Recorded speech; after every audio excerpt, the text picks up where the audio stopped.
So today we're going to talk about the origin of life and how life on Earth happened. So we're also going to talk about the different topics or different subjects under the origin of life. But yeah, we'll slowly get into them as we go through the video. So let's start off with these two pictures.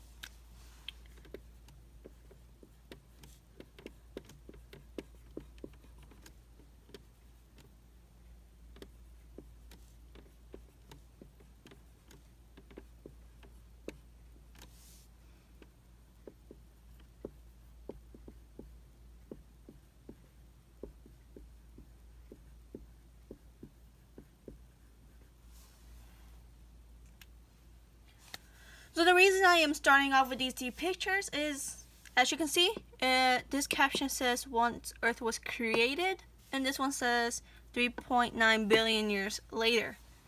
So the origin of life was almost like, how did life on Earth, got into Earth? The first living thing got into Earth. Well, if you didn't know, Earth wasn't a suitable place for a living thing at first. But then until about 3.9 billion years later, according to Khan Academy, because Khan Academy is life, Earth might have been suitable for human beings like us, which is why we are still on Earth and not somewhere else. So what are we looking at right now is the phylogenetic tree, and basically what it is that it shows the evolutionary relationships between the organisms. But in this case, like right now what we are seeing, it's showing us the evolutionary relationships between the 6 kingdoms, which are right here. I'll close it up for you to see it. But yeah, this is like a little description timeline. It's basically like this, but like it's going in detail, or it's like describing you what's going on. And then right here is like the timeline number, so you know like what year and all that.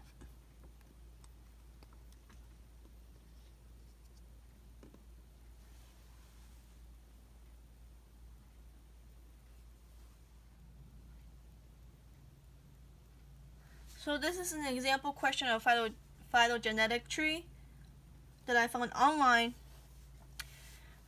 So it's asking, a common ancestor for both C and E could be at position blank.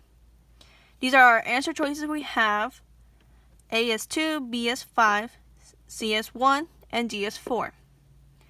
Well, if we look at 2, the common ancestors will only just be for B, C, and D, not for C and E. So that's not it. If we look at 5, that's only for E, obviously. And we want E and C, so nope. If we look at C, 1, the only connection will be for C and D. And that's not who are we looking for. We're looking for C and E. So our only answer choice will be D. And if we look at the tree, we'll see 4 is with C and 4 is with E. So that's our answer right there. So here's a major detail to know in this following sequence. So make sure you take notes. Prokaryotic were first. And not just any prokaryotic. The anaerobic prokaryotics. Photosynthetic bacteria were second. Eukaryotic were third. And multicellular organisms, which could also be us, are last. So I'll put it in numbers for you.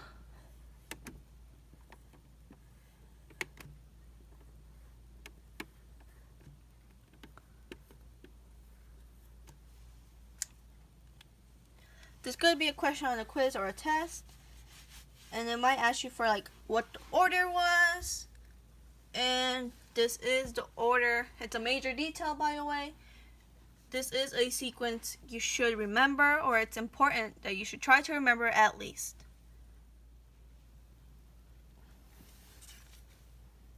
So this is the endosymbiosis, and basically it's a diagram that illustrates the endosymbiotic theory, which we'll talk about in a little bit.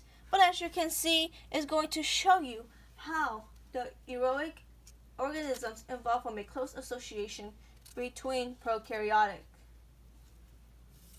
Oh my gosh. There you go. The first cell is a simple prokaryotic. It had no nucleus, nor organelles.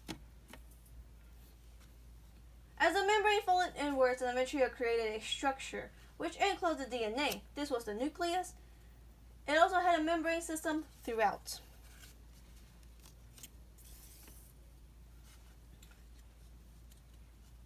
This still primitive eukaryotic then engulfed an aerobic heterotroph prokaryote, and it had to get its nutrients from the outside, not photosynthetic, and it required oxygen. This eventually became the Mr. Mitochondria.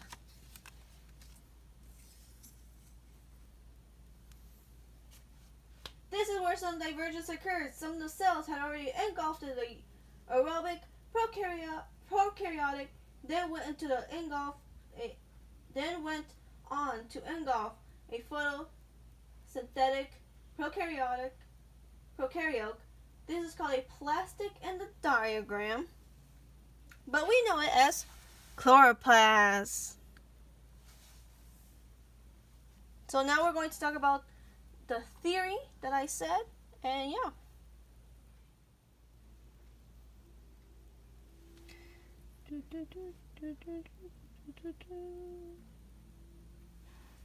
So now let's talk about the endosymbiotic theory.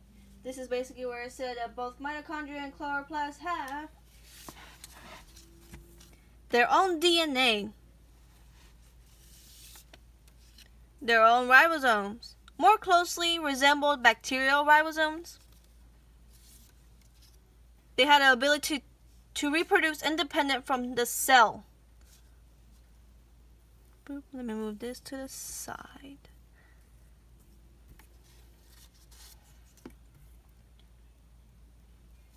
Membranes that are similar to modern day prokaryotics, and they had a double membrane.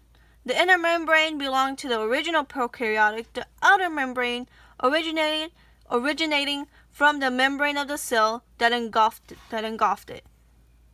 If you need to take notes, I'll let you do that.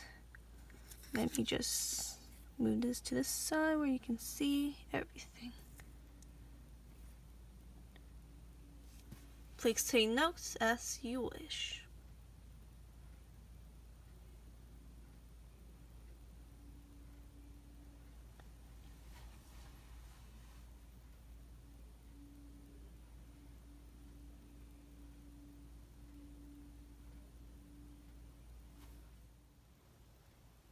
So now we are going to talk about the last little subject. And we're going to finish this. And it's going to be called the spontaneous generation. Basically what it is that where people believe that living things could come from anything. Literally, that's what spontaneous generation was. That living things could come from anything. But our two little people, Francisco Redi and Louis Pasteur, did not believe it was true, and for them to make other people believe it wasn't true, they each did their own experiments. So this is our Francisco Redi, and this is our Louis Pasteur. So you might be asking, Gibby Wibby, what were the two experiments? Well, good job, and thank you for asking. So what Francisco Redi did, he showed that magnets did not come from rotting meat, but from flies laying eggs on the meat. So as you can see, he left a little container open, nothing covering it, and there are the flies, and now they are laying their eggs on the meat. And here in the middle, you can see that he has it covered. So literally there's nothing going in and the flies can't smell the rotting meat. On the last one, you can see the flies are laying their eggs on top of the cloth. Not inside, on top of the cloth, meaning that they could still smell the meat, but like there's no way they could have gone inside unless they're really, really tiny, but they're not. And you can see they're laying eggs. So this is how he was like, hey, living things don't come from other living things. Or actually, sorry, living things didn't come from just anything, you know. They have to come from living things. So what our other man, Louis Pasteur, did,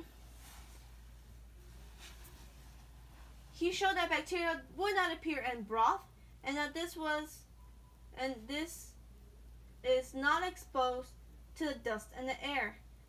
His experiment also addressed the idea that there was a neutral force in the air that created life, meaning the air could get to the broth, but the dust cannot. So as you see, he has two little different experiments. Obviously on both he boiled it, but on the first one he left the stem on and there was no growth happening. But when he took the stem off, there was some growth happening. So he was like, hey, there was something going on. So it wasn't just, you know, anything that people believed that living things could come from anything. So I'm pretty sure after they did their little experiment, people were like, okay. Now we get it. Now we understand. Living things do come from other living things. I hope you enjoy this. So this is the end, and I hope you really enjoy this. This is all for the origin of life. And yeah. Bye.